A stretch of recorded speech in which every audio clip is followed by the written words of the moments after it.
you've ever had a migraine, you know how debilitating it can be. And it's an issue that disproportionately affects women.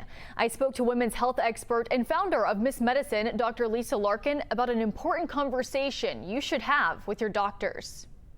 I'm joined by Dr. Lisa Larkin with Miss Medicine this morning. And Dr. Larkin, we know that there are many women who experience headaches, but for a lot of women, it really goes beyond that. It's actually migraines that they are experiencing. How common is this? Right, so this is incredibly important for women and men. Migraine is incredibly common. 1 in 6 adults get migraines, and it's much more prevalent in women. About 1 in 5 women experience migraines.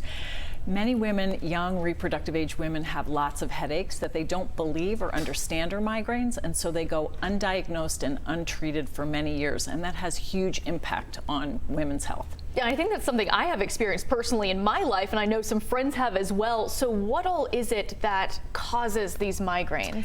Right, so it's really exciting. Basic science has done a great job now in the last several years of really helping us come to a very clear understanding of what the pathway is and what the problem is. So this is really a neurologic process.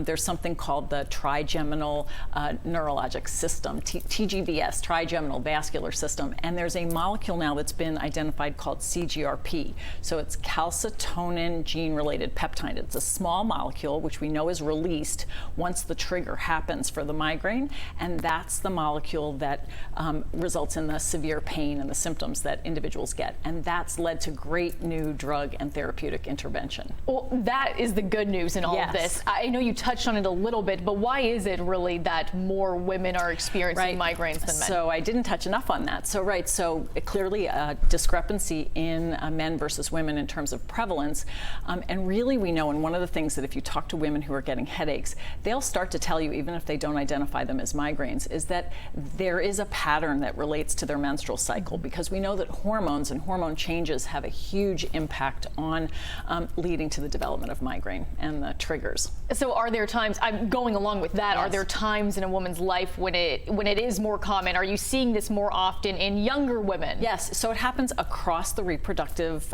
all reproductive age women, but when the most common time is right before you get your menstrual period or during your menstrual period is the most common time.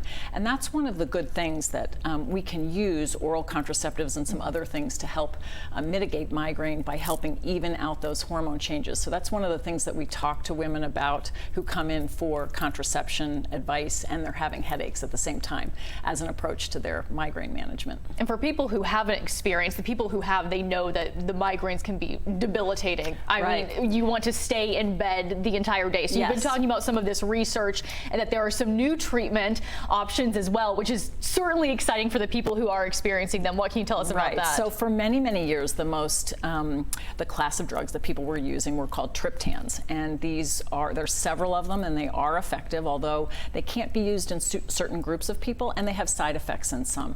And so what we know is that many women weren't taking them, weren't using them, and then there were lots of women that weren't getting diagnosed.